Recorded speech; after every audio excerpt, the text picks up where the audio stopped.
All right. Hello again, everybody, and welcome to another exciting episode of the Kingdom of the Kael Isles. Yes, this is my custom D&D 5th edition campaign. It's been running for 2.5 years. It'll be 3 this summer. So that's pretty awesome and cool. The people below me are the players. And yeah, recently they were able to finally overthrow the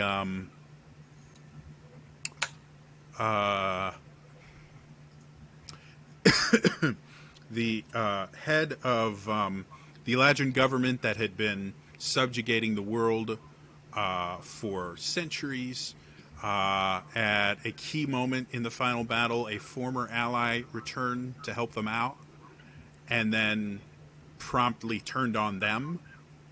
And then they found themselves in this brand new world that they had never been in. Met by an interesting and very friendly Eladrin named Aramis, who took them to a local town after protecting them from a warforged, and they got to learn a little bit more about this world and everything that's going on in it, and were told that they were going to Rubyshire, which is the closest town with a teleportation circle that will bring them to Alandwil, which is the capital of the Verdant Empire, where they now find themselves. So, you guys recently have made it to the small town that, for the life of me, I cannot remember the name of, because I'm a really good prepared dungeon master. Shorestock. Shorestock. There we go. You guys have been in Shorestock, I think, for a day now, right? I spent the night. Yeah. And the guard has just shown up to kind of escort you, because they're heading back to Alandwil as well to rotate troops out and things like that. So you will be traveling kind of in style with the military force, which you found is a mixture of Eladrin and a couple races that you've never seen before. And I've just lost Avok. Yeah. Because he doesn't love me. I think he's coming back, though, so. Yes. I'll, very quickly, it always puts it on high. I'm going to put the bandwidth on low and see if that helps.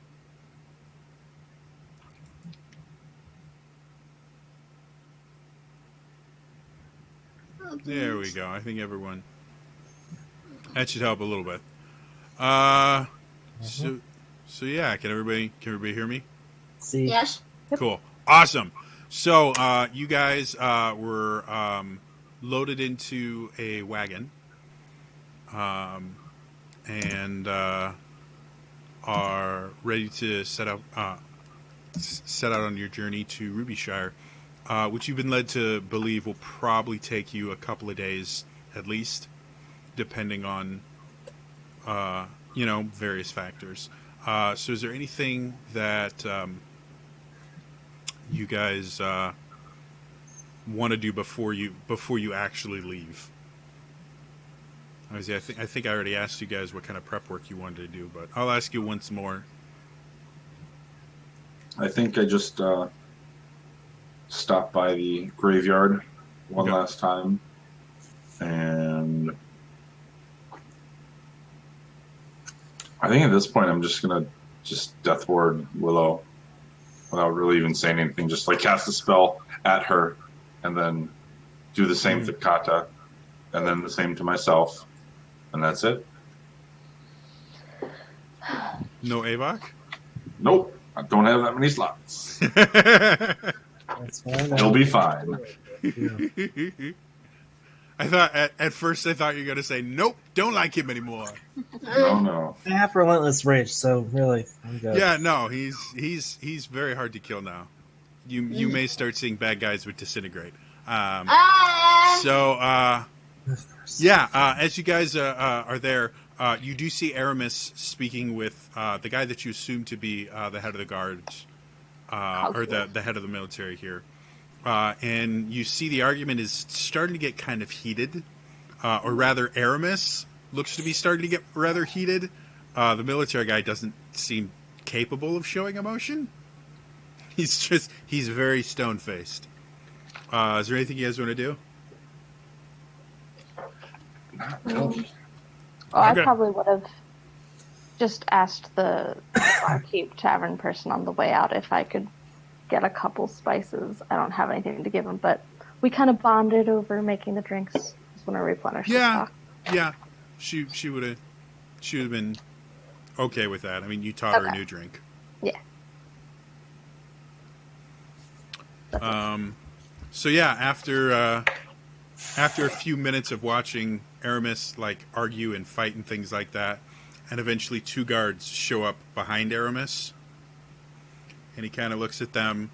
You see his hand very like slightly drift towards the rapier at his belt, and then he just like you see his shoulders kind of slump down, this dejected look, and he starts walking towards you guys. Without a word, he gets up into the wagon that you guys are in, sits down, and just sits there fuming.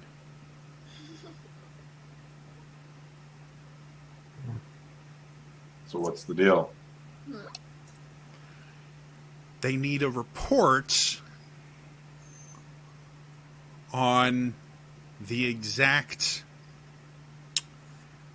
circumstances of your discovery. And apparently, they need an eyewitness.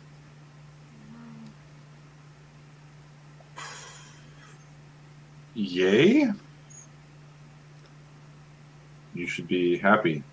This group of people is something special. It's not you guys I'm not happy about. You guys are great. Been having an absolute blast. I don't want to go back to Alandwell. Why is that? Let's just say my family and I don't get along. And it doesn't matter how large the city is, they'll find me. They always do. Okay. And with that, you guys feel kind of a jolt, and the cart begins to move. Off we go. You can hear Aramis kind of muttering under his breath in Eladrin. What does he say? What does he say? You pick out a couple choice words that you probably would not repeat in front of Kata. And just other like complaining and general razzle frazzle fritzel nitzel. Okay. He's very upset about this. So Like what, not like murderous upset, but you can see like he was not planning on this being what happened. So what is the reason they're going to need a report? Why? I understand we've been like locked away or whatever, but like, is this bad that you found us? No, technically, finding you guys is a great thing. I mean, maybe through talking with you guys and maybe a little bit of study, they could figure out how to pierce the barrier, get us back to the Kael Isles, get us in contact with the lower planes. I mean, clerics and paladins have been doing okay, but, having contact with the gods again would be kind of a cool thing. Oh, and reinforcements to end this war would be great. I mean, the Dark Elves have never been our biggest fans, but the Asmar and the Tieflings, when they're not arguing with each other, can be motivated, generally by money, which we have a little. So, I mean, yeah, the biggest issue with this war is, we're fighting a war on 4 fronts. If we put all of our resources into one front, the other 3 will just attack. We've been at a stalemate for, I don't know, 1,000 years, simply because we don't have the troops enough to be able to stop any one of these groups. And each one of these groups is fighting with everybody else, so it's just this giant waste of time, which is why and he gets louder at this point, why I should be scouting to find weaknesses in their defenses. Shut up, Aramis. See the respect I get here? Yeah, it could be better.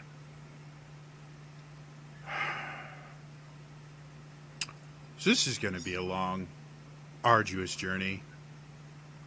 Anyone got a deck of cards?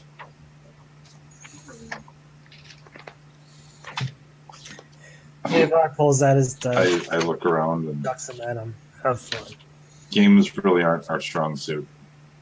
Great. I've been holding on to a set of dice for a long time. And he looks at the dice, which is only, I believe it's only 2 dice. Yeah.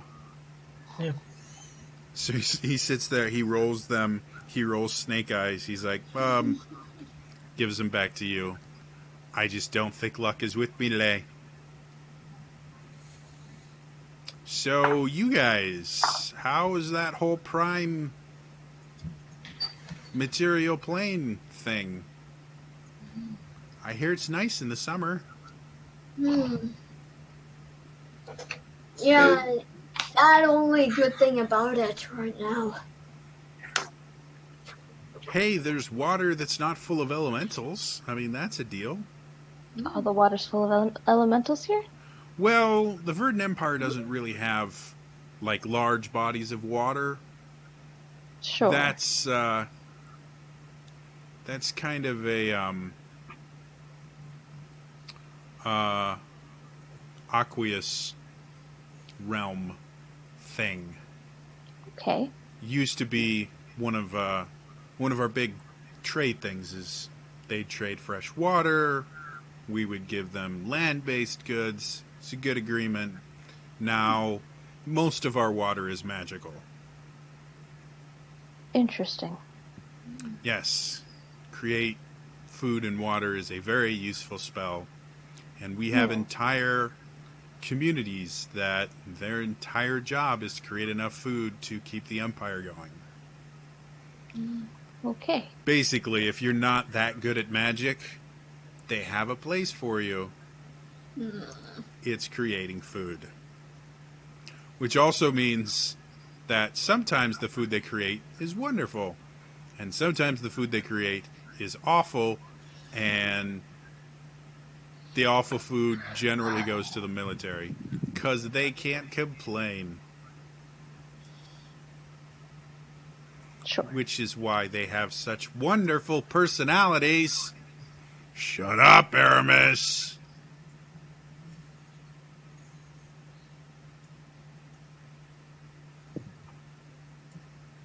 Just kind of look at this interaction and look at Avok. Is this how all soldiers are? No. To be frank, this is the nicest Okay. I've seen in regards to soldier life. I've had worse. You need to tell us more about where we're going, please. We're literally on a cart, surrounded by people we don't know. To me, this looks like we're prisoners, but tell me I'm wrong. You're wrong? I mean, I'm here. It sure seems like you're their prisoner too. you have to do this. I mean, well,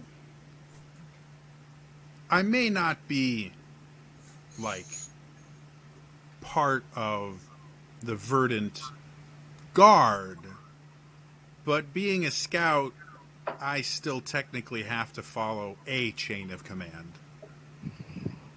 So, yeah, I may Okay. be here against my will, but it's because I was ordered to. So, not a prisoner, or rather, a voluntary prisoner? I don't know. Okay. I'm not opposed enough to this to consider desertion yet. Shut up, Aramis. They really do like me. Are you sure about that? We're going to have to go over the finer points of sarcasm sometime, aren't we? Yeah, that's fine. Gotcha.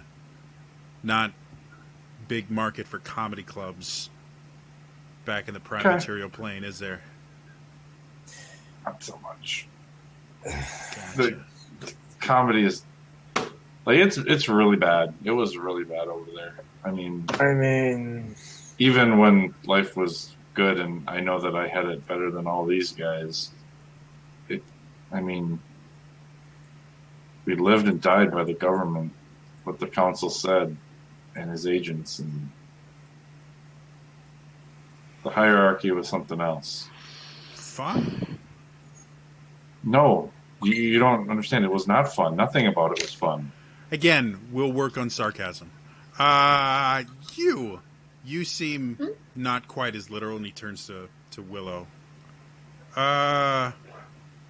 You're also not Eladrin, so you must have had a slightly different life than old Happy Pants over here. Different, sure. Happier, no. Wow.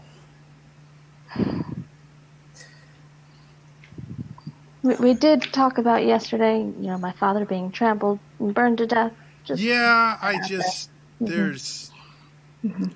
this is a long ride, and I was hoping something to pass the time, because these soldiers are not going to be great conversationalists currently. I mean, the different fronts are all dangerous, don't get me wrong, but the Scorched Front, that's well, let's just say it is not a rotation that most people enjoy. Fair enough. Tell us about yourself. You said you were a blade dancer. I don't know what that is. Blade Singer. Oh, It's Hmm. it's a special fighting style that the Eladrin developed. Oh wow, millennia ago, and we've kept pretty secret to just Eladrin. But it involves, and as he's talking about this, he draws his rapier out and kind of balances it on his finger. It involves treating your weapon not just as an extension of yourself, but as an intrinsic part of everything around you. The blade is not so much a tool as it is a portion of existence. And you move and weave yourself through everything around you to maintain control, to maintain clarity, effortlessly weaving spells and swordplay together. And as he's doing this, you watch as his blade lights on fire with this green flame, and then changes into the fire kind of disappears, and you can see shapes, kind of these kind of softly glowing shapes hovering over it. He kind of flips the sword up and balances it on its pommel as he does more like little fireworks with his other hand and things like that, and then flips it around, catches it backwards, and you see him just kind of playing around with the blade, almost dancing with it. Blade singing is the perfect harmony of movement, swordplay, and sorcery. I feel like I've seen someone do this before, but I didn't know what it was called. Yeah. Christopher. Talon said he was great with a sword. Huh. Well, it's what I do. I kind of discovered it by accident, and then when they realized I was doing it badly, one of the Bladesinger masters decided to help me smooth it out a little bit, so that first of all I didn't kill myself, and second of all I didn't just besmirch the name Bladesinger. So yeah, that's what got me to be a scout. A lot of the scouts tend to be Bladesingers because we tend to be pretty good at staying alive. However, blade singing is such a demanding art that it's not something that you can just teach the masses. I see. I think do you have a place that we can stay once we get here? I know we're going to meet this To be Empress of Years, but perfectly honest, they'll probably put you up in the palace. I mean, you guys are kind of celebrities. I realize that, Mr. Grumpy Face over here, shut up, Aramis, is not really kind of showing you guys the best of times. But, I mean, you guys are the first people in 600 years to come from the prime material plane. When you get to Elandwil, I mean, people are going to notice you. And, I mean, unless you piss her off, which is remarkably difficult, I have to say.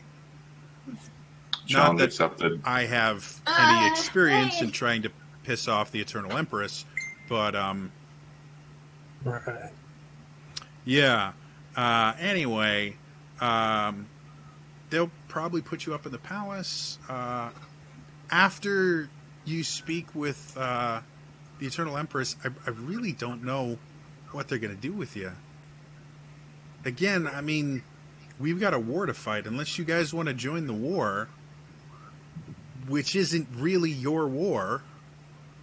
No, it's not. I mean, Fade, you're a Ladrin. I mean, you probably would have the closest link to this, and even then, you're, what, a generation or two removed from any of the Eladrin from the prime material plane? More than that. Oh yeah, the whole life draining thing. So yeah, I mean, I don't know. You'll have to ask the Empress what the next step is. I know we could use good fighters. I mean, you look like you more than any points at Avok. You look like you more than know how to handle that behemoth on your back. And it's obvious, it points at Willow, it's obvious you have some magical talent to you. You'd probably be beneficial to the war effort, but again, we've been in a stalemate for 1,000 years. 4 people are not going to make a massive difference no matter what front we send you to. We've got a war at home we need to see through anyway. Like I said, you'll have to wait to see what the Empress says. I can't think she'd try to do anything much beyond maybe ask for your advice or ask you to perform a job or two. Who knows?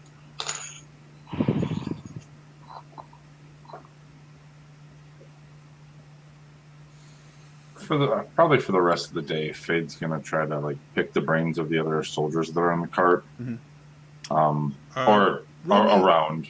Roll me a persuasion. Ooh, That's okay. right. Thanks. That's a natural 1 + 1, so that's a 2. So none of them speak to you. All right, that's Like cool, not guys. even like acknowledge. Thanks. Like they don't say a word. And you watch as Aramis kind of laughs, stifles a snicker. The couple of times you attempt to talk to people, and he eventually goes, they don't have a problem with you. It's been a rough couple of months for them. I think most of these guys have been deployed at least for a year and a half. So, of course, you'd think being at war that long, and again his voice gets louder, they wouldn't mind talking to someone new. Shut up, Aramis. They really do love me. Can you tell us about your enemy? Which one? I guess the one that we saw, the Scorched Warforged? Dominion. Yeah, Uh, like I said, we've never seen anything like that. well,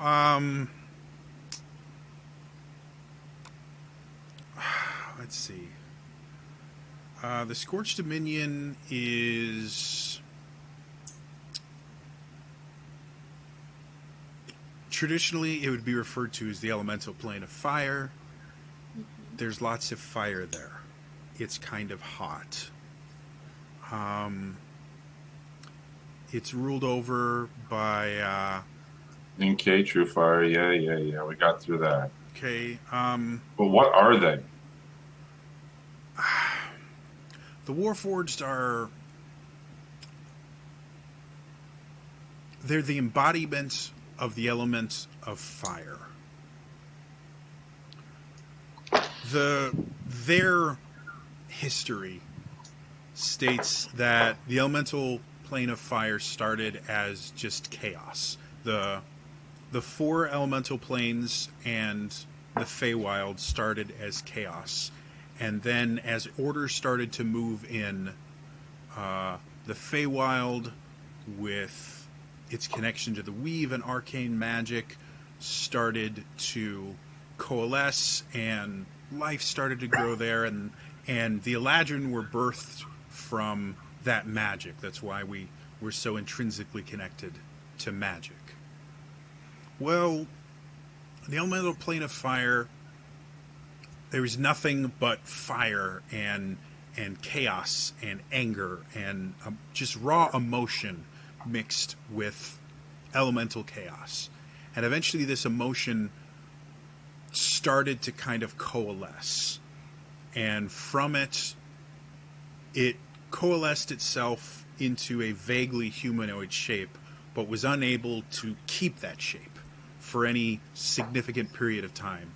So the legend goes it went into the mountains in the elemental plane of fire and found black iron and covered itself in black iron, forming skin and everything, and that's how the first Warforged was born. And from that point on, the black iron mines are where all new Warforged are birthed.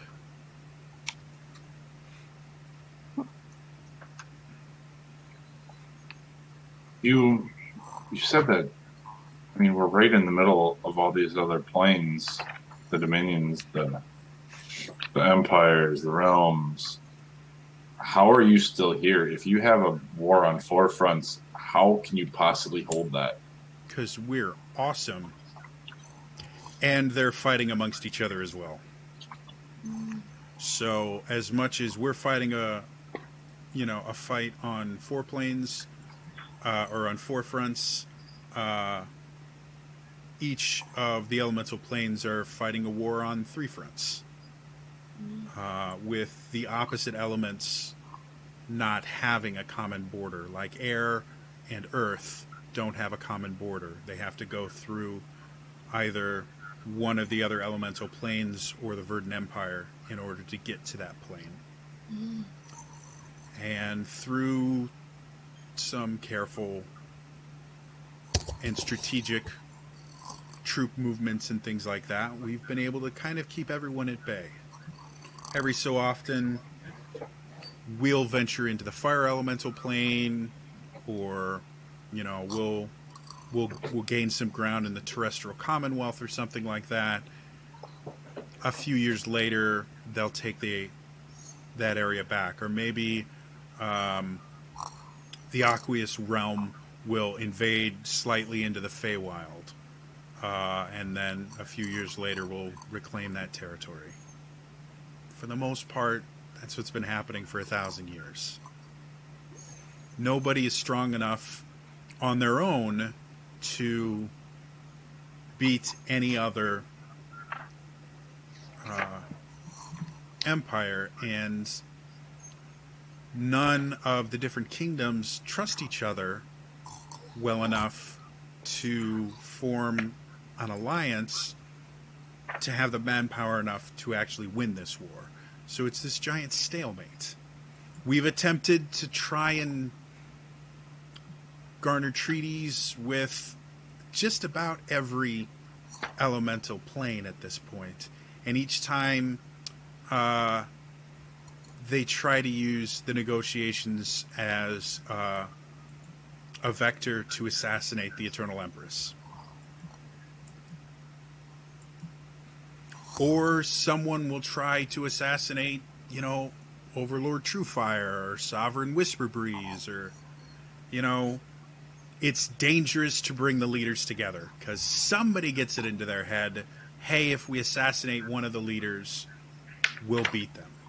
So every single time they've attempted to try negotiate something happens. It's just a ton of distrust and a waste of time. You mentioned, now As that we're Avok here, snores. Wonder when someone's going to pick up on what I was doing you here. mentioned that. Did, but you're not looking. Yeah. Yeah, sorry, you mentioned that. Oh. What? Is he done talking? The Empress wants to get the routes of travel open again. You said she would want to go to the lower plains. Yes. That's what we call the Shadowfell, Elysium, and Tartarus. Or Seven Heavens and the Seven Hells. Is Avok still sleeping? Apparently talking about hell is his thing. Or an elbow to the side.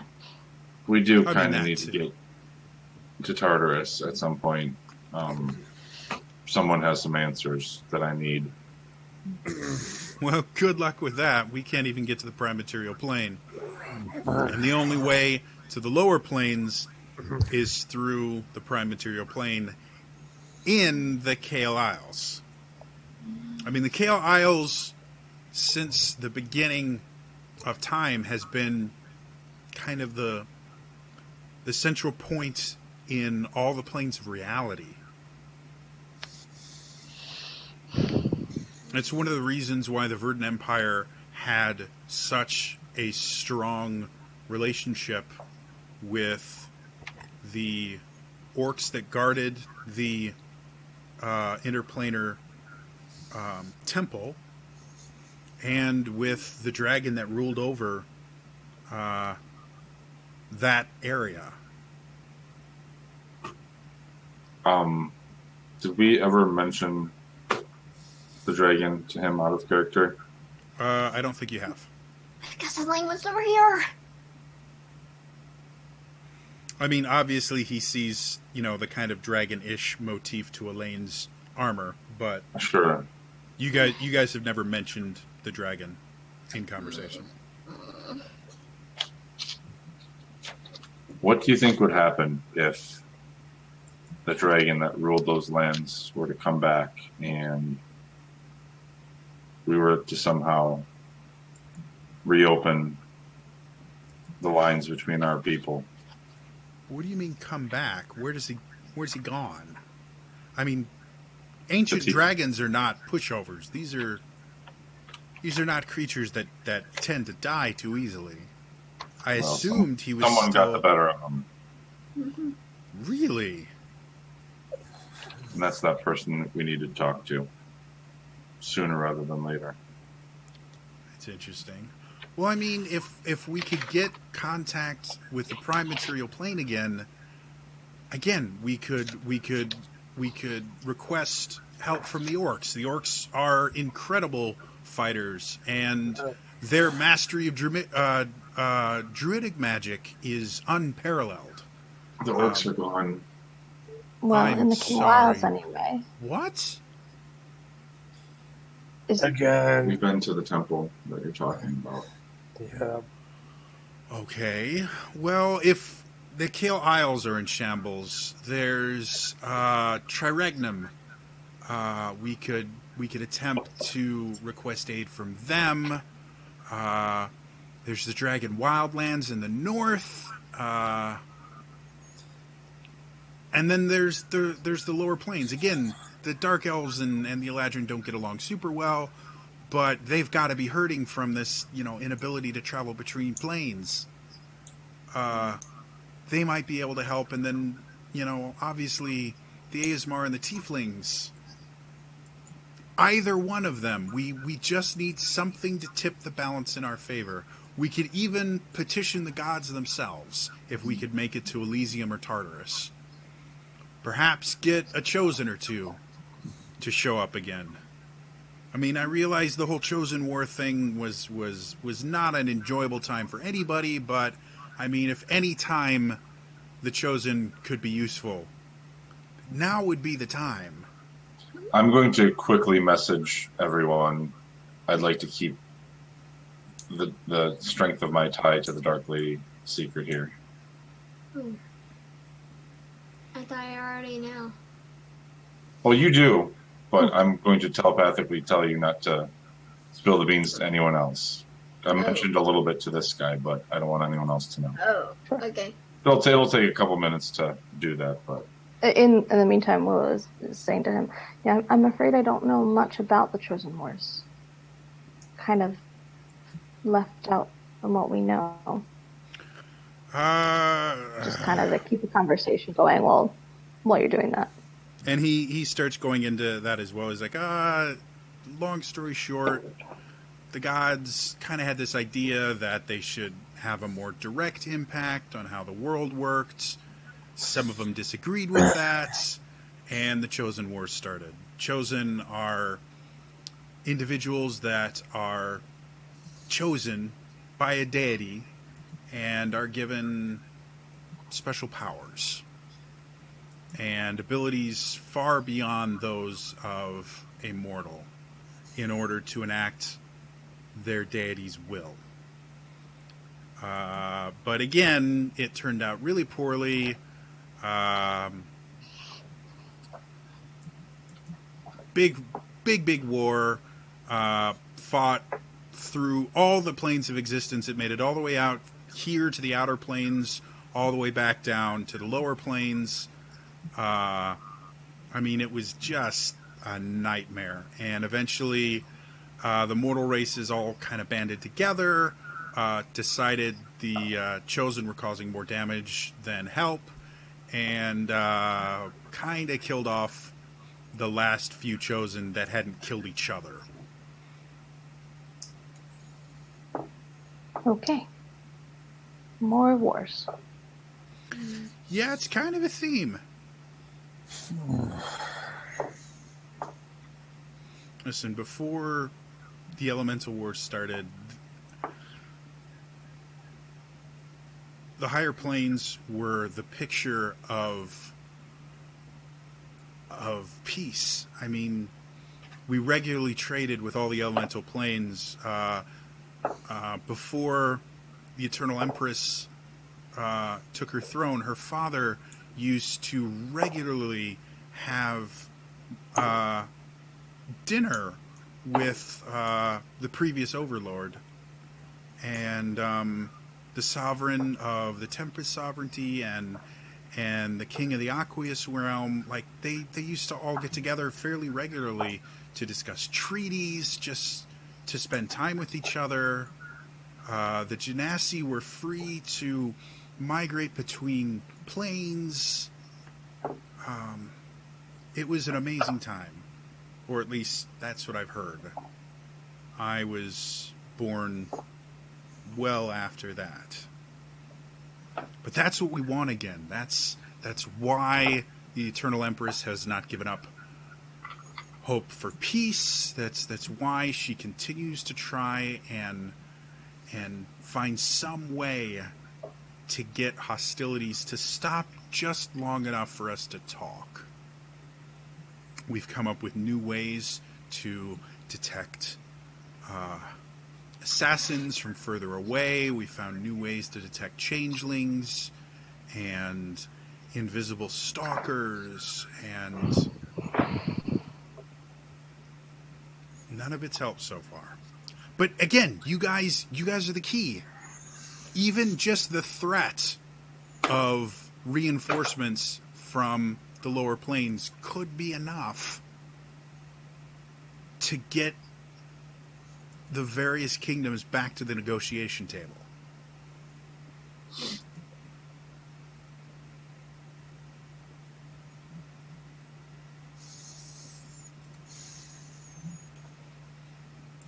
I mean, Well, this seems a little bit above our heads. Like you said, this isn't our war. I appreciate you talking to us about it, but I don't want to get involved in this. We just need to find a way to get home. I hear you. I'm certain the Empress will be interested in that as well. Because if we can get you home, that means we can get other people there too.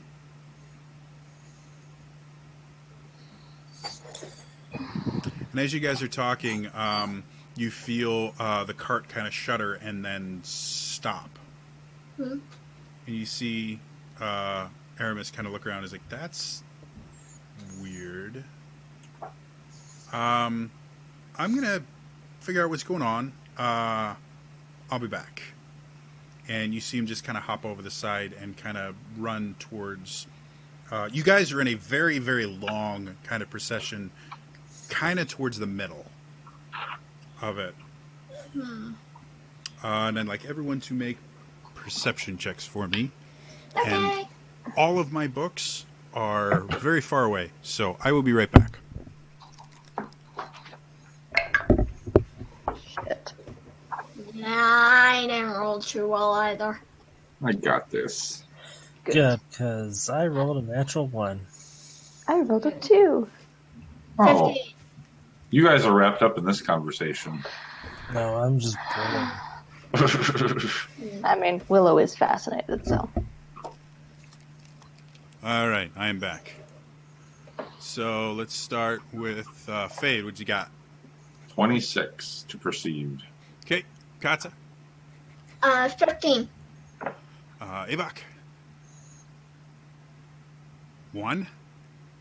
See. Cool. Willow? 4. 4. Okay. Avok and Willow, you guys are still kind of just talking to each other, trying to figure out what's going on. Kata, you kind of sense the wind shifting in strange ways. And just like the hairs on the back of your neck start to stand up a little bit. Your danger sense kind of kicks in. Fade, however, you notice something that immediately puts you in a defensive posture, which is the wind. There was some leaves and stuff blowing in the wind. You guys are kind of traveling through relatively heavily wooded areas, and you watch as some leaves blowing in the wind stop and move around something that you can't see in a very odd pattern that you have seen once before When did I see that? when you were in the arena. Well, Mm. And I would like everyone to roll for initiative. Oh god. Yay. Oh my god, seriously? Yeah, I'm not doing too hot. Me neither.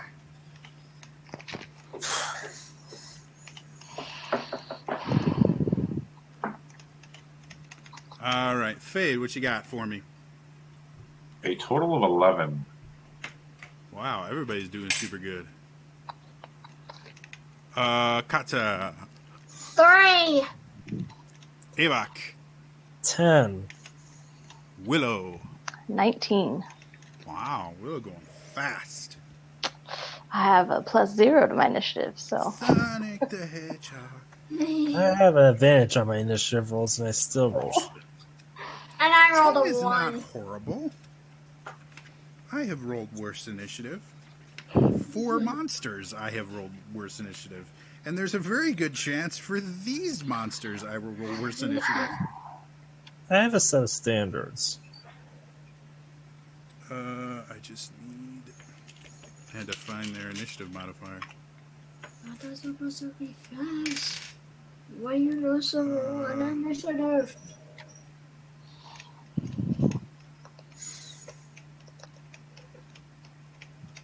All right, so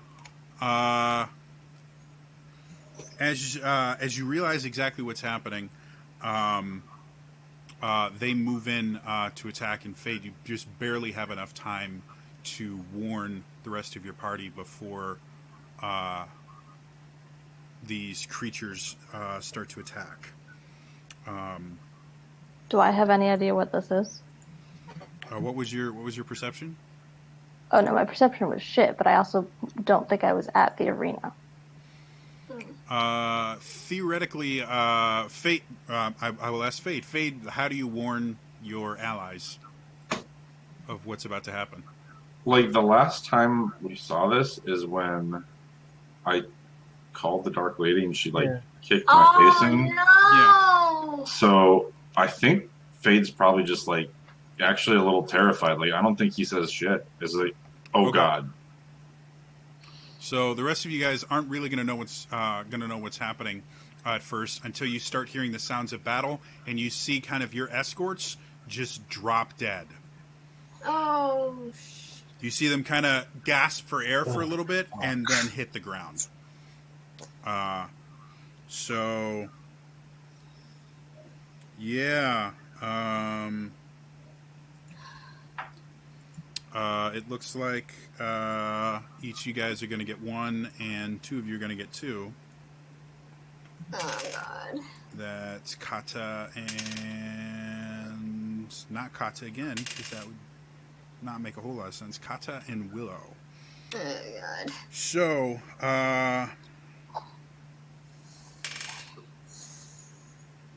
is there... yeah, they super rock this. First attack is 14 against Fade. Negative. Yeah, that's what I thought. Wow, I'm rolling super good. That brings it up to 20. That'll do. Okay. You take 10 bludgeoning damage as you're slammed against the side of the cart. Kata. They have advantage right now. That's 1 hit. That's 1 miss.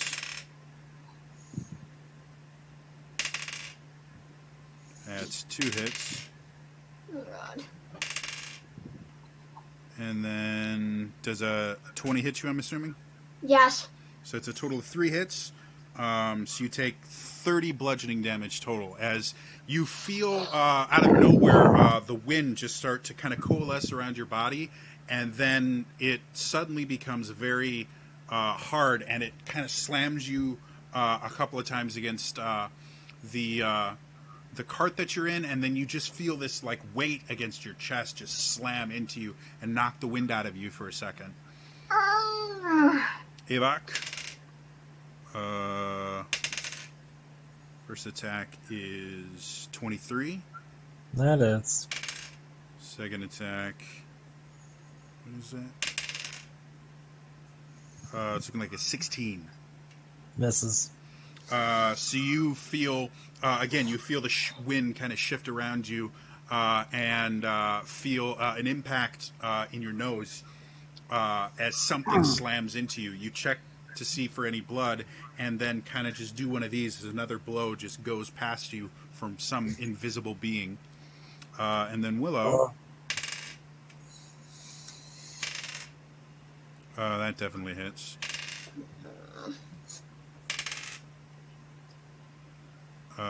21, I'm assuming, hits. Yeah. Just checking. Third one hits. Ouch. And fourth one hits, yeah.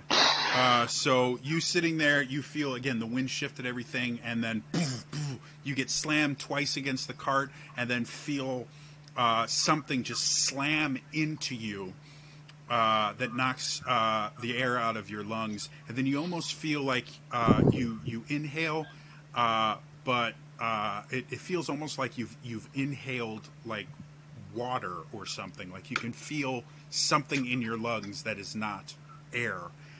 And then you feel your lungs themselves lift you into the air and slam you into the ground as you expel whatever it was out. You take a grand total of 40 bludgeoning damage. Delightful. Thanks. However, you are the first one up. Oh God. So I can't see these things. You see nothing as of right now. Cool. You do Okay. see some shifting, again, some shifting in the wind and stuff like that, but the creatures themselves are invisible. Okay. That might have something to do with their name. Mm-hmm. Cool. Okay. Give me 1 sec. You do kind of get the idea, like you can't see them, Mhm. but you know two separate things attacked you. Okay. And you know that they're, Something that hit me and something that did the lungs. yeah, it was Gotcha. two separate creatures that attacked you. Like you can still kind of feel that there's things there, and you think that they're probably still within 5 feet, but as far as which 5 feet they're within, you got no clue. You can't see anything. Or you can see a lot of things, you just can't see them. Cool. Okay.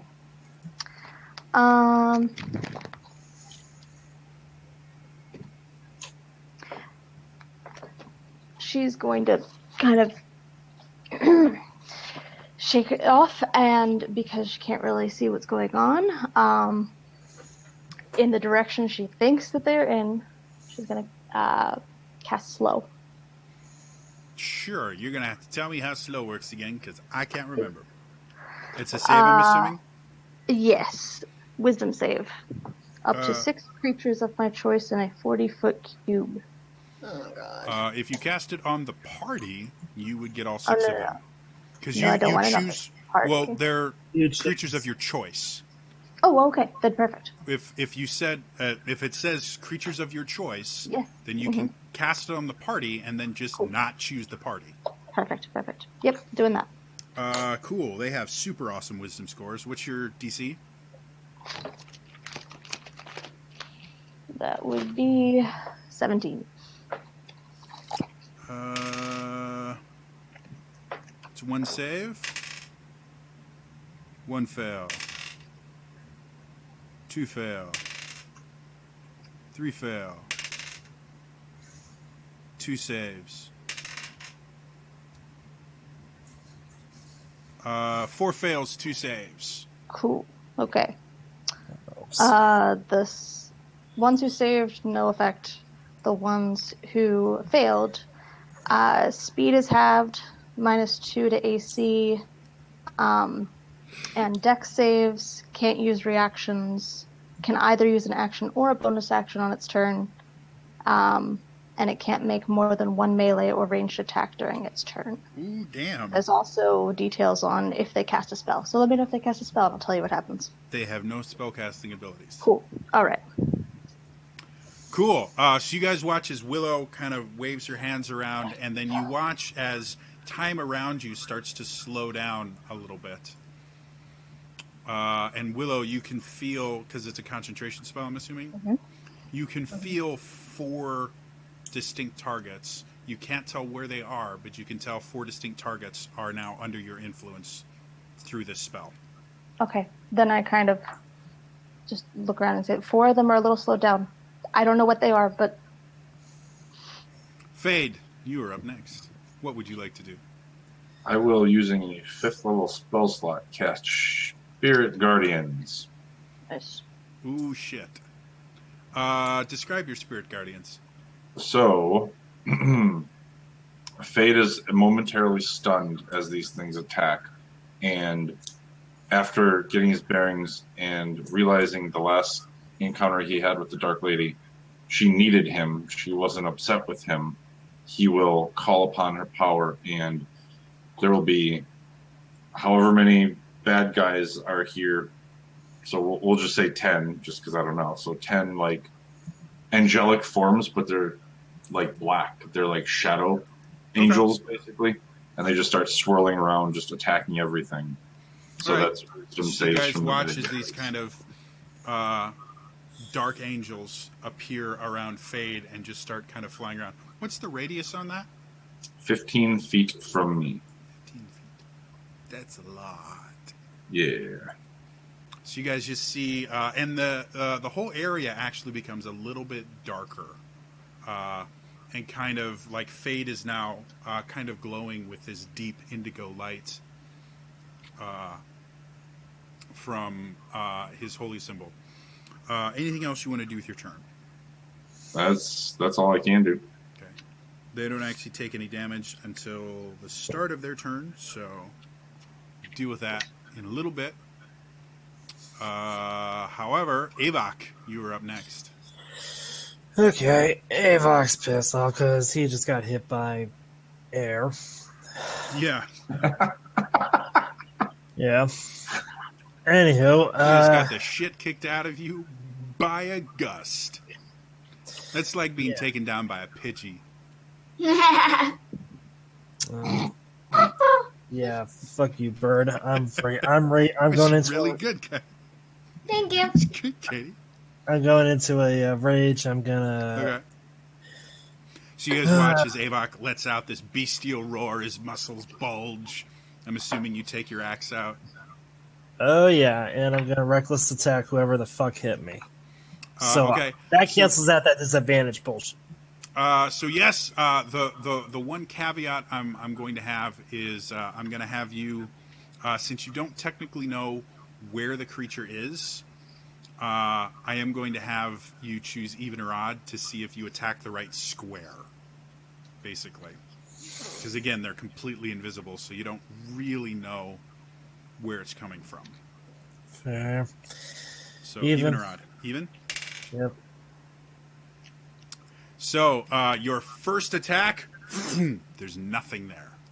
All right, then I'm attacking what the other choice was. Okay. Choose even or odd again. You have limited choices, so you will eventually find the square that they're in. But figures even. This time, go ahead and make an attack roll. Thank you. Just flat. Okay, that's 16 to hit. Oh, definitely hits. Go ahead and roll damage. Good. Especially since their armor class is reduced. Oh, that helped. The slow definitely makes these guys not quite as intimidating. Okay, hang on. Just 2. That's my rage damage. That's 3 plus 4. That's 14 points of damage. Okay, I should probably track hit points, shouldn't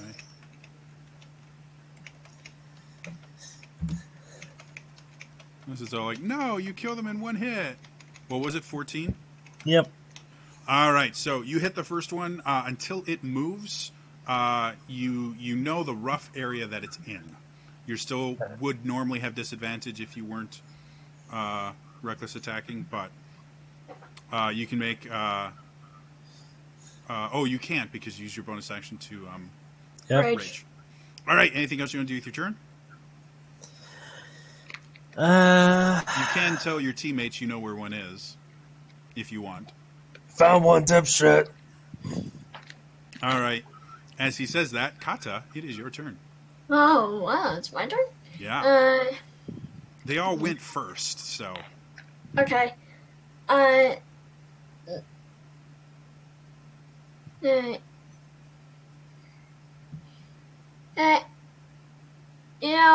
just going to go Earth Elemental and You totally gonna break the cart. whoops. No, that's fine. That's fine. It was just a joke. Oh, We can say you hop out of the cart before you crush it. Would I be provoking an attack of opportunity if No. I go over to the one Navot's attacking? No, for a couple of reasons. Well, one of them that's on you. Let's say no, because you guys were all on the same cart. You guys are super close, so you can't. You only provoke opportunity attacks if you go out of their reach, and you guys are too close together for that to happen. To be blunt, you're all right next to each other. I'll transfer into an Earth Elemental and I get the one Avon's attacking. Quick 1-2. Okay, so you guys watch as Kata just starts getting bigger and bigger. You hear the wagon you're on start to groan under her weight as she leaps over the side, runs a little bit over to where Avok is, and by the time she's there, she's grown to be, 10, 12 feet tall, and this giant rock hand is just swinging towards the area that Avok just cut through. Okay. Disadvantage, right? Will be at disadvantage, yep. Okay. Oh, that's a 1. So, you miss with your first attack. Okay. Working up with your... The second one is a 19. 19. Definitely hits roll damage. Okay. Your attacks count as magical, right? Yes, they do. Okay, cool.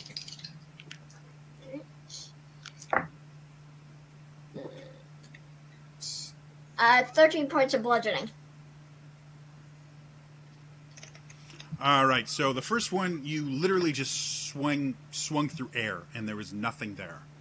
And you kind of start to doubt Avok, you doubt yourself a little bit, but you come with a left hook through that area, and as you sit there and it goes through, it catches on something, like a thicker, heavier pocket of air, and you kind of pull through it and definitely feel some sort of impact, and you hear this kind of breathy, shrill cry as you hit something.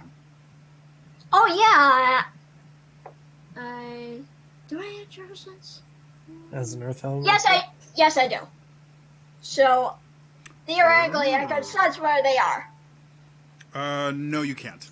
Oh, okay. Because they're not walking on the ground, are they? Oh. No. Darn it. They don't actually touch the ground, so. Darn it. Good idea, though. I like where your head is. But unfortunately, these particular creatures do not walk. Darn it. Now, end my turn then. Cool. That brings us back to them. They start to reorganize themselves a little bit. 3 of them now are actually going to try and attack Willow. However... Do they take damage from the Spirit Guardians first? Oh, they do take damage from the Spirit Guardians first. What is your spell save? And what am I rolling? Wisdom 17. Wisdom 17? You guys got this wisdom thing. It's Don't one worry. save. I rolled low. That's a fail. That's a fail. That's a definite fail. What am I on? That was 4 rolls. Another save. Another save. So 3 saves, 3 fail. 16 or 8 radiant damage. Unless you want to call it necrotic. I mean, I don't know. The Dark Lady is kind of good and bad. To be honest, I think I'm going to call it necrotic. It doesn't actually Okay. matter for this because they don't have resistance to either. But necrotic just makes a little bit more sense with the Dark Lady. I will make a note. Or I guess I have to ask, does it specifically say that it has to be an evil god for it to be necrotic? If you are evil, they appear fiendish. Or if you are good or neutral, angelic or fey. Okay. But as far as damage, does it Oh yeah, it's radiant or necrotic, depending on. I guess then we're going to keep it as radiant then, because she's not evil aligned. Okay. What was it? It was 16? Yes, sir. Okay. Do we see where the guardians are attacking them for the moment? You do. Obviously, they can move, obviously, but... They can move, but your guardians are kind of going to follow them around. So the whole even-odd thing is not going to be an issue as long as you keep that up.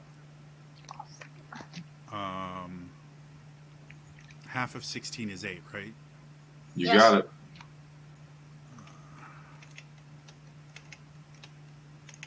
Okay. So you're going to know their general location because these angels keep attacking them. You're still not going to be able to see them right now, but... so you guys watch as these angels attack. That changes things slightly. They are... 2 are going to go for Willow. Unfortunately, they're both slowed, so they only get 1 attack each. I want to try to block one. You don't need to worry about the first one because I rolled a 1 and a 2. The second one...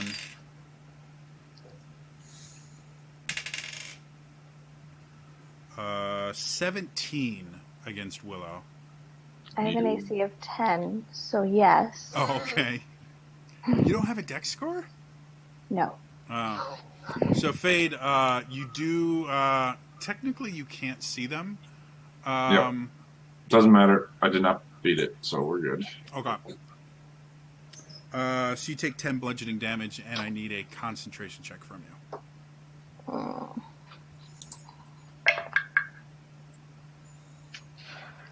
Concentration is a Constitution saving throw? Yes. 14. You're fine. You're just... It's DC 10. That's what I thought. Unless I hit you really, really hard. Sure. The 2 that are still fast are not particularly fond of Kata and Avok. Oh, the slowed ones get a wisdom save at the end of their turn. Oh, they do? I'll deal with that in a little bit. Okay. So Kata and Avok, you're both going to get one of the ones that aren't slowed. Okay. Okay. Because you actually hit them hard. So Avok, 19. Yeah, that'll hit. And the other one's higher than that. So that is 20 bludgeoning damage chopped down to 10. Mm-hmm. And the same thing's going to happen to Kata.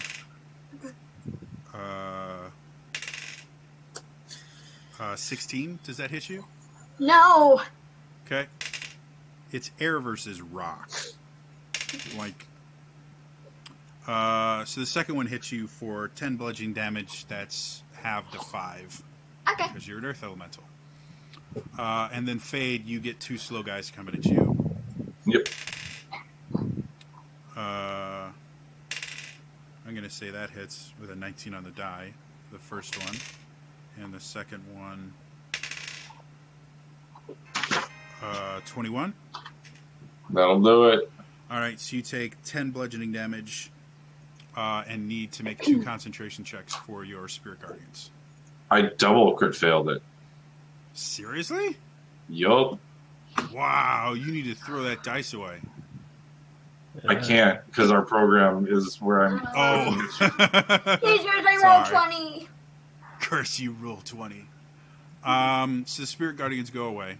Yep. However, before they went away, you guys saw where they were at the end of their turn, because it was the last one to attack. And then I get 4 wisdom saves, which is 1 fail, 1 success, 1 fail, 3 fails. So only one is no longer slowed. Cool. So still. So you still have 3 slowed. That is the end of their turn. Willow, you know where they were. Yep. Mm-hmm. What cool wizardy stuff do you want to do? I want to cast Fireball at level 72. You guys are immune to fire, right? Actually, she is going to look and cast Scorching Ray at 3 of the spots where she thinks they were. Okay.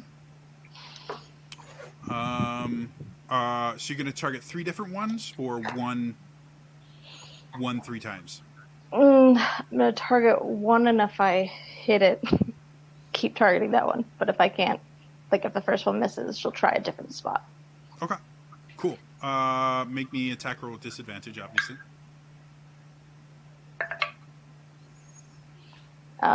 13. That hits. Okay. Again, you're damn slow. They didn't have high armor class before. The thing is, they're invisible. They don't wear much armor. Cool. Alright, then this does... However, you would have missed without your slow. Cool.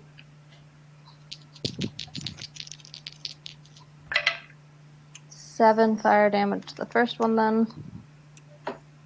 And I guess going to keep going for it. Go for it.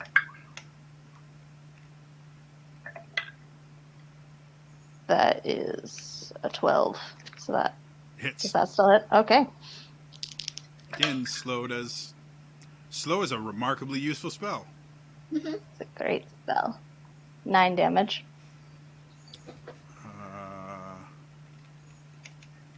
That one's still up. Again, you can't see it.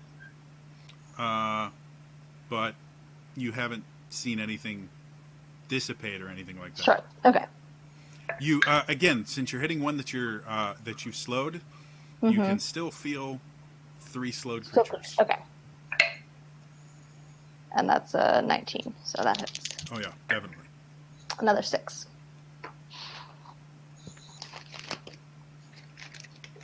All right, you are uninvited to its birthday party. So you guys watch as Willow sits there and concentrates, and you see these beams of crimson light just kind of extend from her and kind of weave their way through the air and smack into a creature. And you see flames kind of burst out of nothing and then kind of get put out, and then 2 more hits in a similar spot, and the same thing happens. You see something not there burning for a second, and then it disappears again. Okay.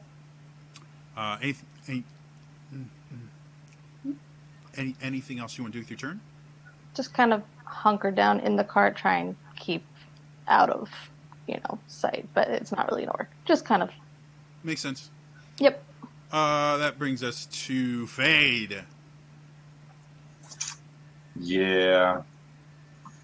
Kind of one-trick pony here. I think I will do a 3rd level Spirit Guardians this time. Okay. That's it. They will deal with that on their turn. Anything else you want to do? I think I'm going to go back-to-back with Willow, just so that I can be close. Okay. Cool. I'm not worried about the giant earth elemental or my raging barbarian at the moment. For some bizarre reason. Yeah. Yeah, that's it. Cool. Actually, I'll yell to what's-his-face, Anduin, or Aramis. Aramis, what the hell are these things? Aramis is currently nowhere to be seen.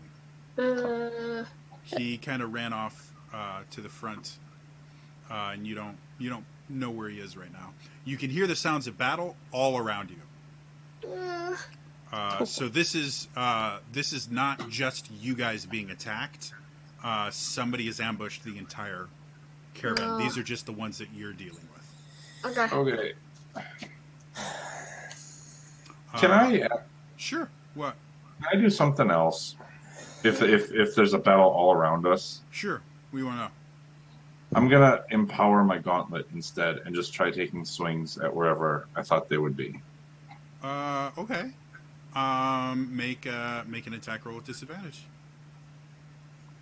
14 is the low. 14 hits. Awesome. And then I will try again. 14 again. So 4, 5, 6, 7, 8 plus 6. 14 radiant damage.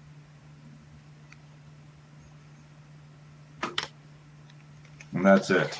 All right, And so I'm you just- sit I'm there, just and trying to not let go. as you strike Yeah. through with your gauntlet again, you feel it catch on something, and it's not flesh, but it has substance to it. It's kind of like you're cutting through thick, really really thick air, almost like gel that you're cutting through. Okay. And again, you hear this kind of weird whistly scream. Avak. All right. I'm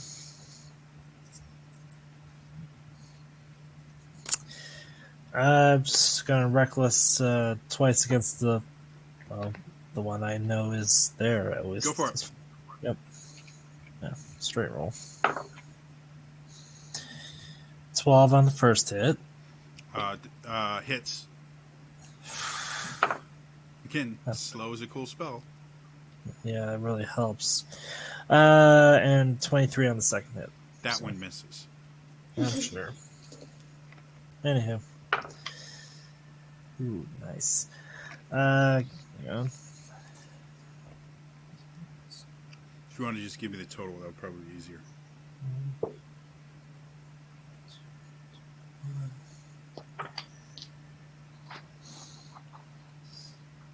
Yeah.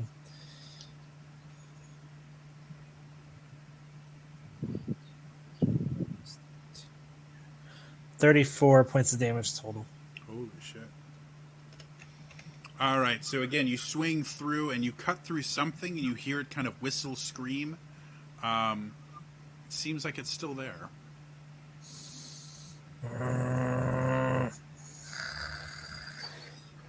That's gonna be my turn. You're not. I'm not frenzying, so no. Oh, okay. I don't. All right, then that brings us to Kata. Okay. Hey. Hey, punching twice more. Advantage, and that's a 1. So 1 misses. Yeah, duh.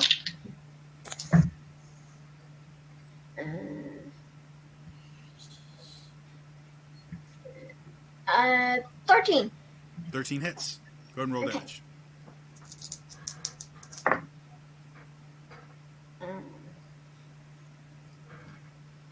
13 points of bludgeoning. All right, so as you sit there, again, you whiff through nothing, but then you come back around and you feel something catch, and as you push through it, you feel it kind of dissolve around your fist. Willow, you feel that you're only concentrating on 2 creatures instead of 3. Anything else you want to do with your turn? And get ready for the next attacker that will surely be coming our way. Okay. Brings us back to them. There is no spirit guardians, correct? So there's only going to be... There's still going to be 2 on Willow, one of which is no longer slow. Wow, that is like the 4th one I've rolled today. That's a miss. Barely, but it's a miss. So that was the slow one. That's 1 hit. 2 hits. So 20 bludgeoning damage total. Cool. And 2 concentration checks. So again, you feel like these columns of air solidifying themselves, and and hitting you. And each time, it feels like they're trying to suck the air out of your lungs and suffocate you. First one was a 25. You're fine. Again, DC 10 is all you're looking for. So Yeah. Second one is a 9. Oh. All right, so slow clicks off. Okay. Then the rest of the 4 are actually going to go after Avok and Kata because you guys are doing the most damage. Okay. Yeah. So, Oh, God. miss. 1 miss on Avok. 1 hit on Avok. Okay. All right. 2 miss on Avok.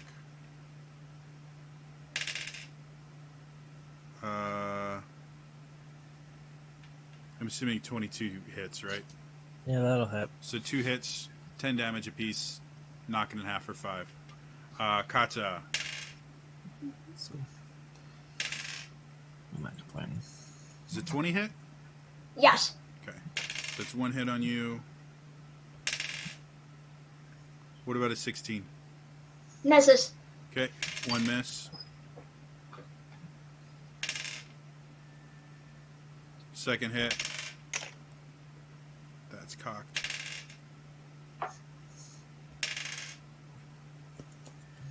Second miss. So 2 hits on you. Again, you feel like this air attempting to hit you, but it doesn't really make it through your rocky hide at first. But they keep trying to hit the same spot, and you feel little bits of your rocky hide starting to chip off as they hit you twice. So 20 damage, half to 10. Yep. That is the end of their turn. Willow, you are up next. Okay. mm,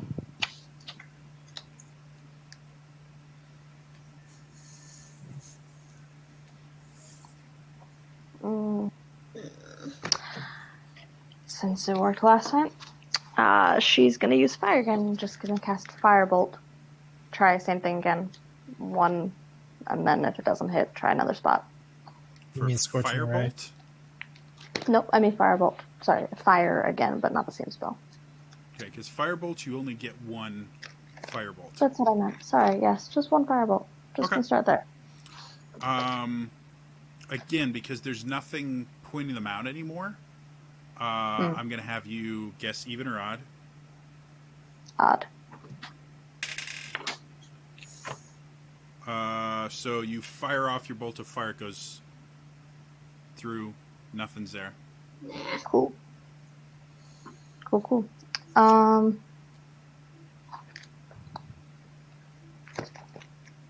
Anything else you want to do? I don't know if there's much else I can do.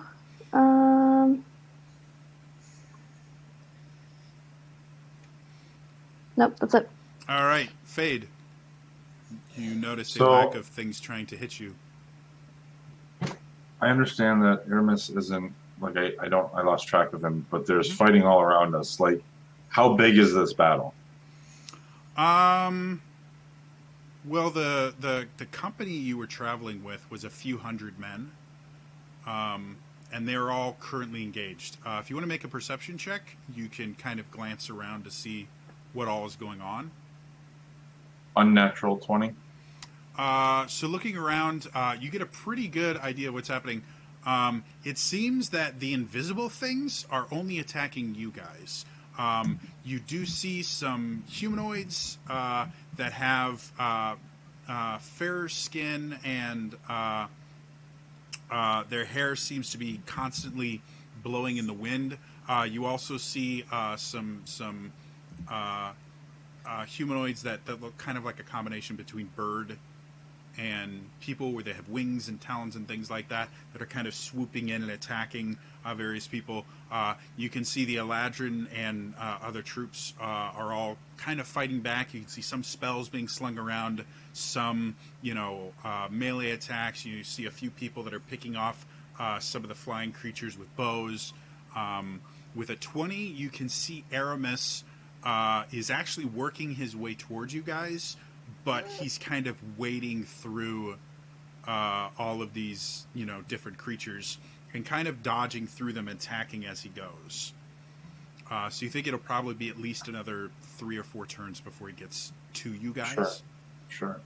But he seems he makes eye contact with you, and you see him. Can you read lips? No. Okay, you see him say something, but there's enough going on that his voice just doesn't carry far enough for you to tell what he says. Okay, then I will. He doesn't look pleased. Sure. Oh, fuck. Okay. I will unleash my ruin, which will basically give me a 60-foot sphere of healing for my allies. Okay. And I'm going to heal myself, everyone in the party, and whatever 2 of our guards are closest to us for 24 hit points. The guards are unfortunately full dead, so they don't react to that. But everybody else, you get 24 hit points. Yay. I'm fine with that. And then bonus action, I will throw up a spiritual weapon next to us and have it just swing wildly.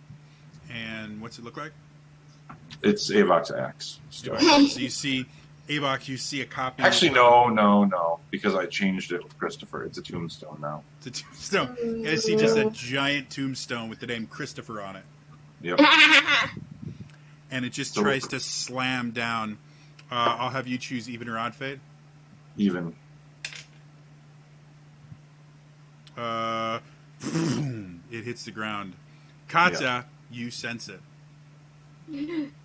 That's it. I'm done. Okay. Avok. Alright, so even or odd, I guess. With how many people that have missed, there's not enough spaces left for you to not hit one of them. Good. Again, you guys you run out of empty space eventually. That's fair. Anyways, reckless. Go for it. No, whoops. Sorry. Okay. It's 17. Definitely a hit. Okay.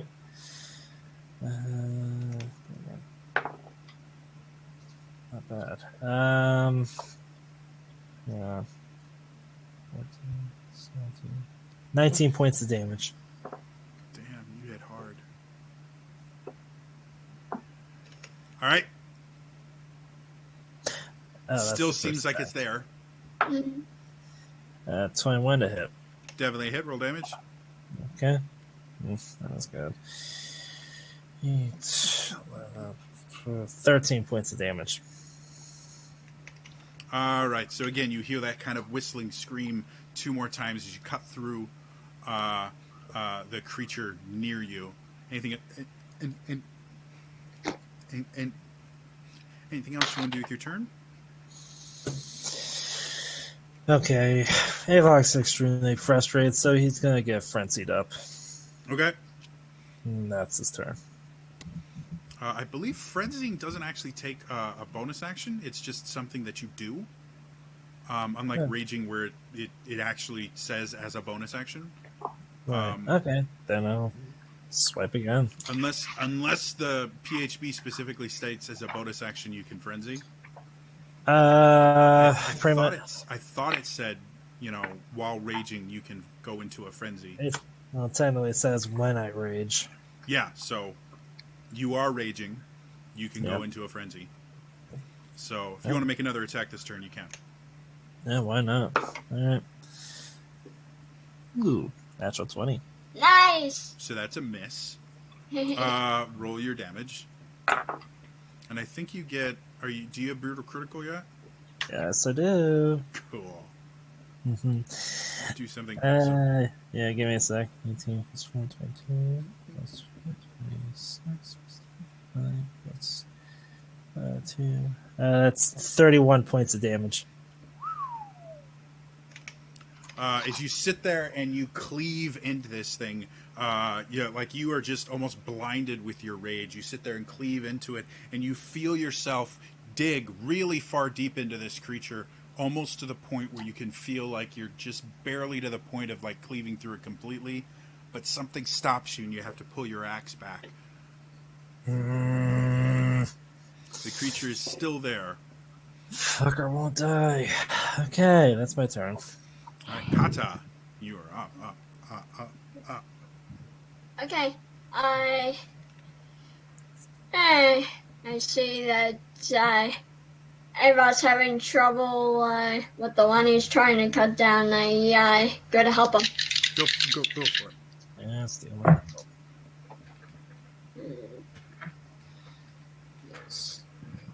And this is probably gonna miss. That's a 12. 12 misses.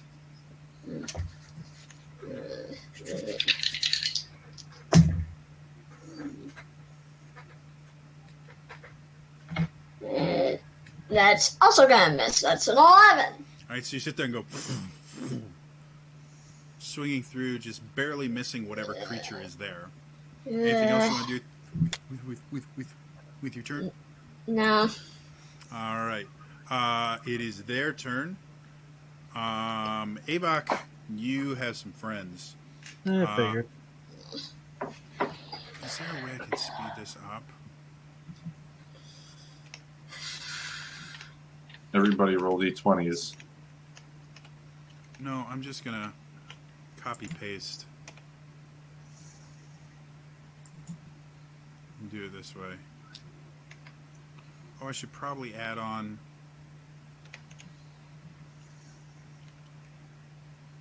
the thing. That's a 16 there. Yes. All right, so the first attack misses. Second attack hits. Third attack hits. Fourth attack. Does 19 hit you? Mm-hmm. So that's 3 hits and a miss, I think. So 30 down to 15. Yep. Okay. All right, so it was 2 against you. 1 is going to take a swing against Fade or 2 are going to take swings against Fade since he just healed people.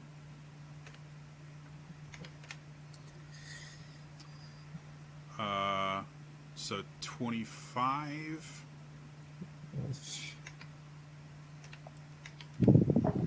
And then 15 for the second attack. First one hits, second does not. Does an 18 hit? No. So you take 10 points of bludgeoning damage. As one, you feel, again, this air come towards you, and it hits you straight in the chest. But you're starting to kind of anticipate this, so you start kind of dodging to the side, and the other ones just kind of glance off your armor and shield. Okay. So that was 2-2. There's 1 left. It's going to take a swing at Kata. Mm-hmm. That's a nat 20. So I make it not crit. Oh, then it's just 10 bludgeoning damage. Okay. Curse you, grave. That ends that. That brings us back up to Willow. There's still one that's slow. Oh no, slow's gone. Never mind. Slow's gone. Yep. Okay.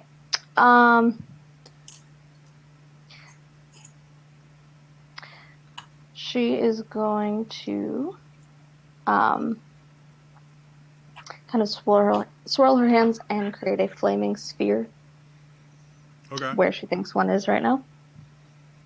Like in the same spot? Can you create the flaming sphere in the same spot that somebody's standing? Mm-hmm. Is it a save? How does that work? Is it a save or? Oh no, sorry, unoccupied. Okay. But I can move it into someone's within 5 feet of somebody. Okay. So yeah. So you kind of put it. You sit there and you concentrate and you try a couple times to get this spell to go off correctly. And at first you can't get it to kind of, it's kind of like lighting a pilot light, like you, because you keep trying to cast it in a spot where something is, and Gotcha. eventually you get it to work. Okay. What happens with it when it's within 5 feet?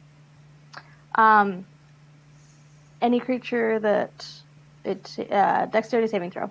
Dex save? Mm-hmm. These guys actually have decent dex. They might. 1 save. 2 save. 1 fail. 2 fail. 3 fail. 3 fail, 2 saves. Okay. That's I am going to need, just because of how this is placed, Kata is going to be the only one that has to deal with the fire. Okay, should I make a save right now? Yep. Okay. it's not gonna matter a whole bunch. So that's a 3 minus 1. Okay, so you will take full damage from this. Okay. Yeah, which is a whole 3 points. Okay. So you take crazy awesome damage. Math is hard. So I guess the ones that succeeded take 1. That's funny. Yeah, it's great. All right, so you kind of singe a few of them. Anything else you want to do?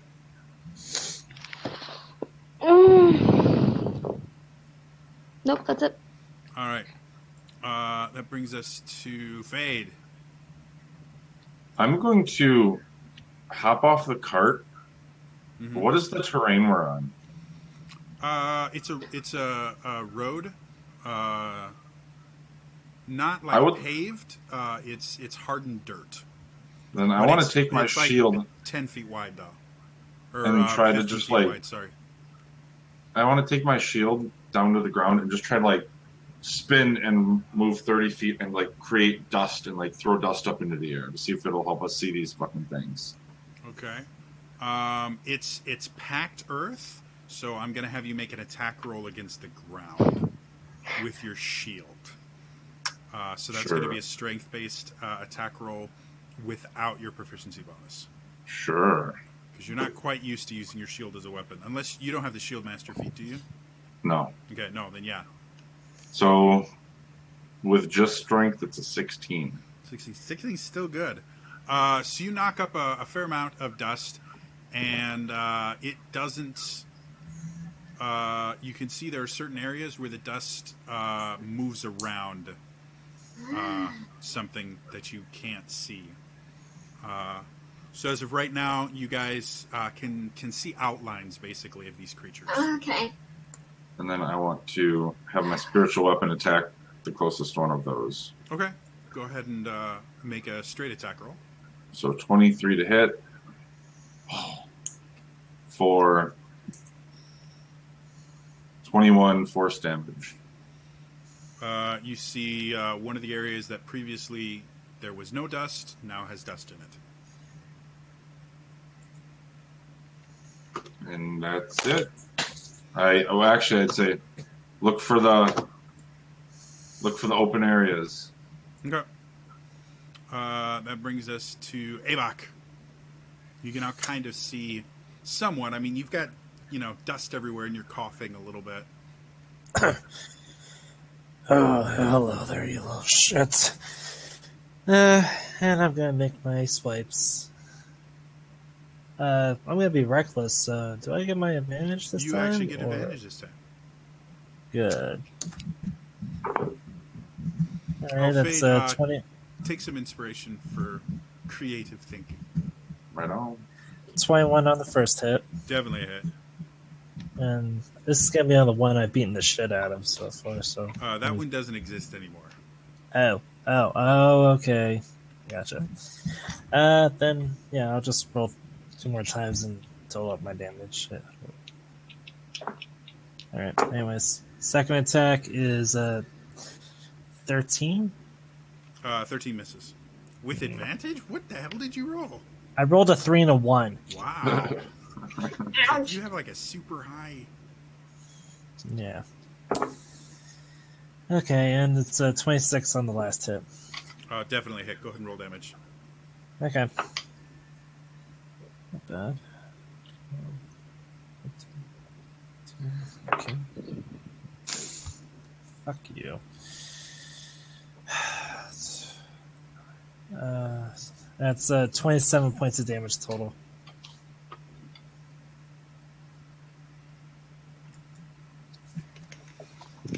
All right, so you your first swing, you feel it connect with something. You bring your axe around, goes through nothing. You bring it around a third time, you hit it pretty deep. You can hear this thing kind of whistling and screaming.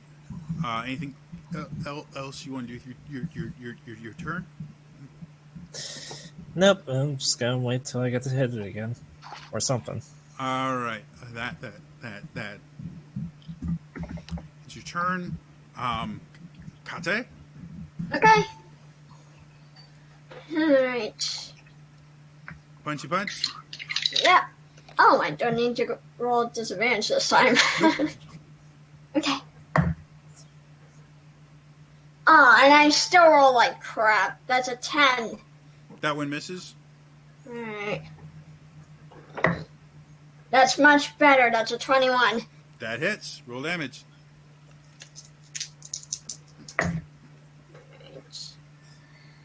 13 points of bludgeoning.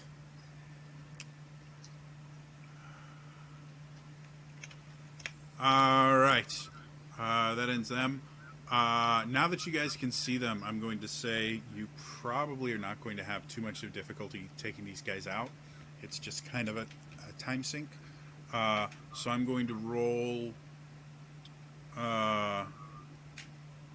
let's say, 2 more attacks against each of you guys, just to see if you take a little bit more damage. But, yeah.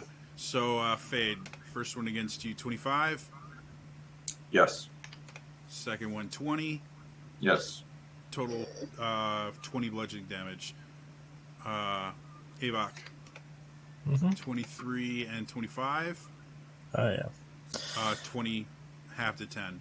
Kata, Miss. 14 and 25. Second attack hits. All right, so 10 half to 5, and then Willow. I'm going to try to block the first one. Right, so the first one's a 16. Would you roll? 25. 25. All right, so you now can kind of see these things. You see it coming towards Willow, and she's definitely going to be hit with it, and you come up, and you basically stab the creature through one of its appendages, and kind of, I believe you get to grapple it, right? Yeah. It's immune to grappling, but you do kind of deflect it off. And then the second one, Willow, you just kind of dodge out of the way. By that point, Aramis has come over and helps you guys, and you're able to kind of group them together and focus fire them down into nothingness. As you look around, you see of the company of about 500 men that you were traveling with, it looks to be about 40 casualties and probably another 80 soldiers that are wounded from this. Jesus. And you see the humanoids that have the wind constantly blowing, kind of. Some of them are dead, some of them are running back into the woods. The bird creatures, again, some are dead, some are running back into the woods. As Aramis comes over, he goes, are you guys okay? For the most part. Damn. It's been a while since I've seen invisible stalkers. You guys have pissed somebody off. I'm not surprised. Have you lost anyone really important? I can bring 3 of them back. That's what I do. I'll have you talk to, and he kind of points you over to one of the clerics that's traveling with the party. And you guys kind of work together and are able to help out a few. But you find out that the unique properties of this realm and the fact that you are cut off from the Dark Lady makes resurrection in general an extremely difficult and taxing process, to the point where they generally, unless it's someone really, really important, they won't even allow you to try it. Simply If because it's like going to be a big deal, and if I can figure that out, I'm only going to do it once. they, the clerics won't let you try it even once. Like All right. they tell you flat out, like, you are. These men gave their lives to ensure that you are going to get to Elendil. We can't run the risk of something going wrong and losing you. I'm sorry. Like they seem genuinely upset that they can't accept your aid, but I just yell at the whichever one's talking to me, like, we didn't ask for this. None of these people had to die. and one of the clerics, you can see an older gentleman, kind of salt and pepper beard, not a Ladrin, but not a race that you immediately recognize. Kind of looks almost dirty, like he's got, dust or something on him. And he comes over and he kind of puts a hand on your shoulder and goes, Don't blame yourself for the actions of the evil. I see you follow the Dark Lady. That can be a very difficult path to walk, especially when there are those who don't quite value life as much as they should. But don't blame yourself. You did what you could, and these men and women, this is what they agreed to when they first joined. They value their allegiance to their empress and enacting her will more than their own lives. Every one of them that fell today fell proud of what they had accomplished. I know I'm talking to a cleric, but Mhm. did your people manage to capture any of them? There's no real reason for prisoners. We know who it was that staged this attack. These are envoys from the Temperate Sovereignty.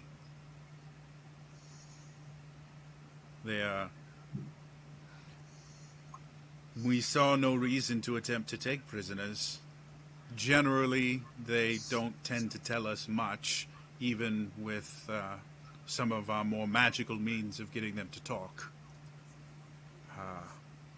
They are unique in their ability to resist revealing information. And it's not like we can't figure out why they decided to attack. How did they know where we were? Unfortunately, word of your entrance to this plane has not been kept secret. When you crossed to this realm, a ripple was felt throughout all of the elemental kingdoms and the Verdant Empire. Your entry here was known to many. We have done our best to keep you out of the limelight, but 500 men traveling at the same time is hard to miss.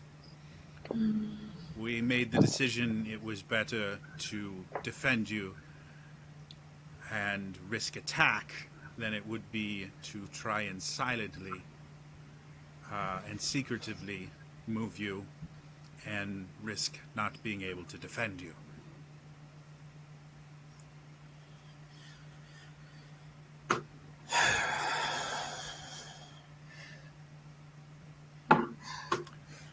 I go.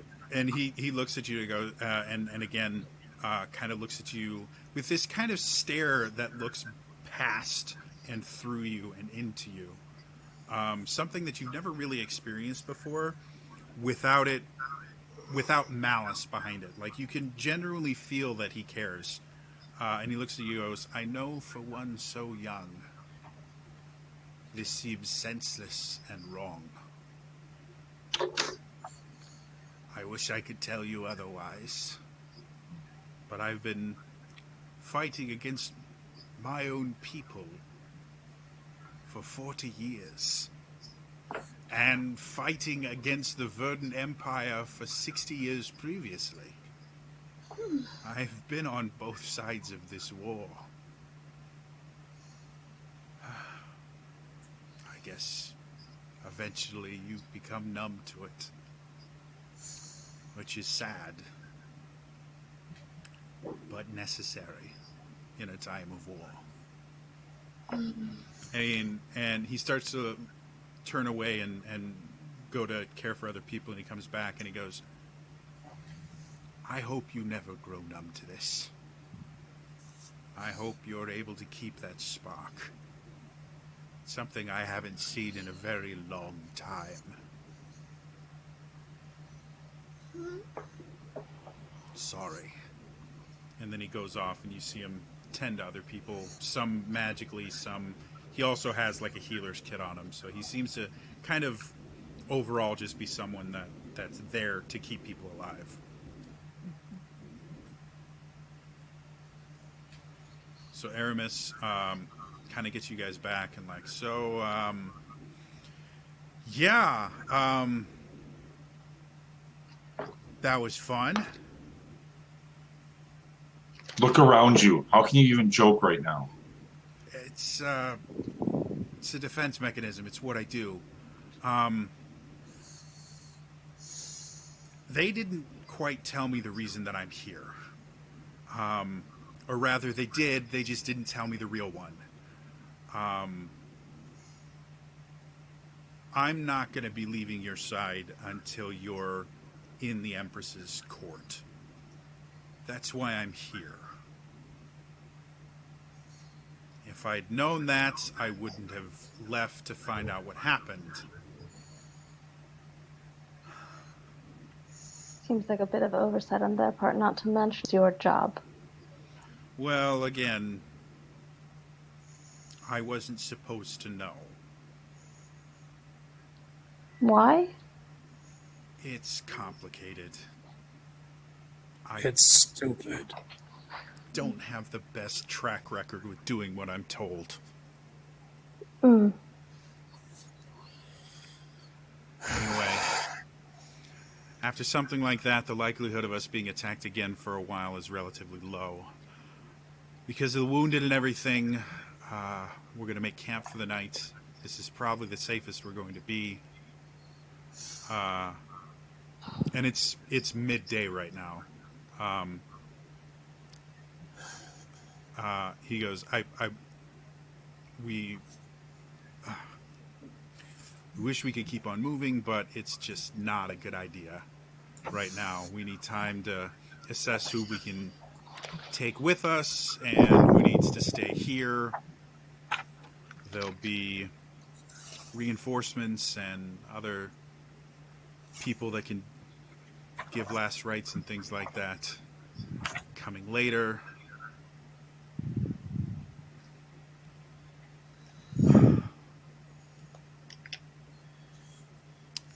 Yeah, just I'm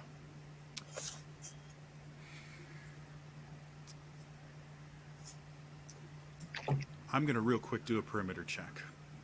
I'm going to stay within line of sight, but want to just check something. And you watch him kind of wander off and then start teleporting into treetops and things like that. Never in a place that you can't see him, but different vantage points and things like that.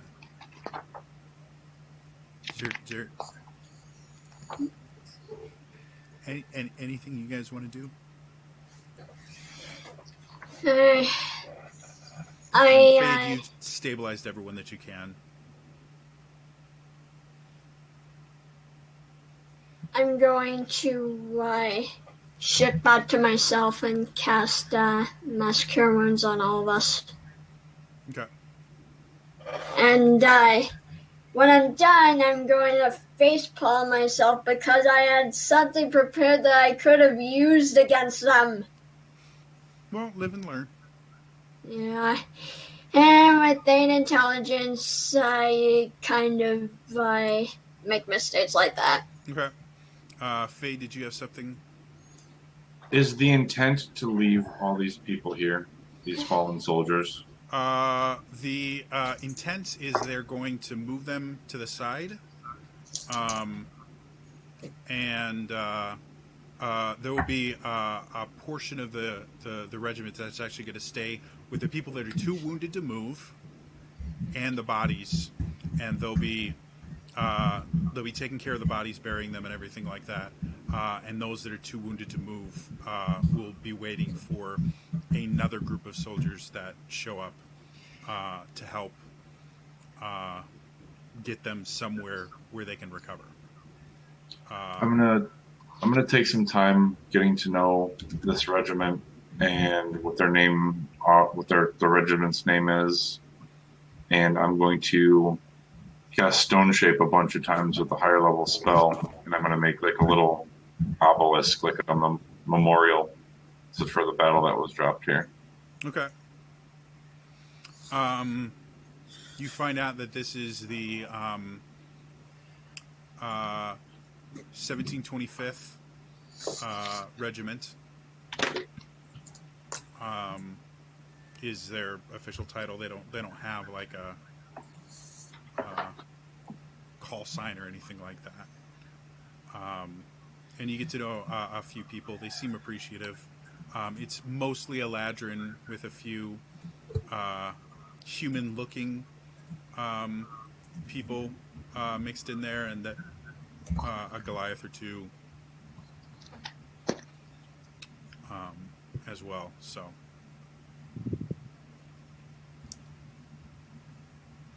they appreciate the